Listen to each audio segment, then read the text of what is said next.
Hello everyone, once again a very warm welcome to Finance Ke Fun Day. Today's episode we will continue with a series of stock market for beginners. Majority of trading on stock market happens in two exchanges, Bombay Stock Exchange and National Stock Exchange.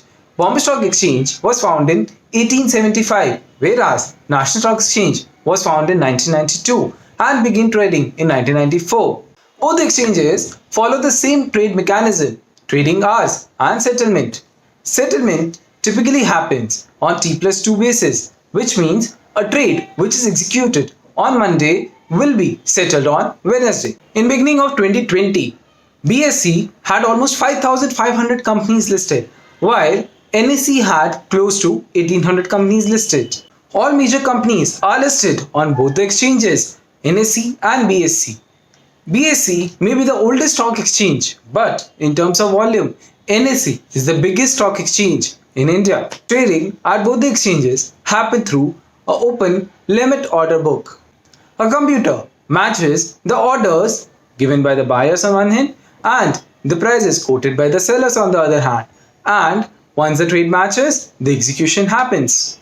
Since the matching of the orders is done by a computer, both buyers and sellers remain anonymous most of the times. All the orders in the trading system have to be placed through brokers, most of which provide an online trading facility. These shares which are traded also have to be in dematerialized format. The two prominent stock exchanges in Indian stock markets are Sensex and Nifty. Sensex, the oldest index in India, includes 30 firms from BSE, while Nifty includes 50 firms from NSE.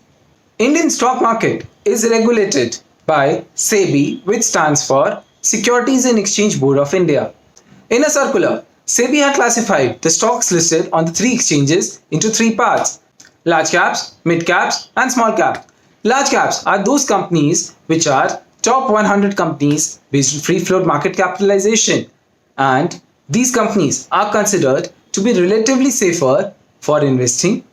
They exhibit a lower volatility, which is ups and downs in terms of price movement. Mid cap companies are the next 150 companies, that is 101st company to 250th company.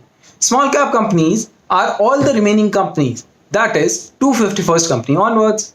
In terms of investing and risk related to investment, large cap companies are generally understood to have lower risks, whereas mid caps have higher risks and small caps have highest risks. Similarly, the return potential for large caps is lower, mid caps are slightly higher, and small caps seems to be highest. Higher the risk, higher the reward. That's all for this video. Thank you for watching. If you haven't subscribed the channel yet, please do it right away. Thank you. Bye.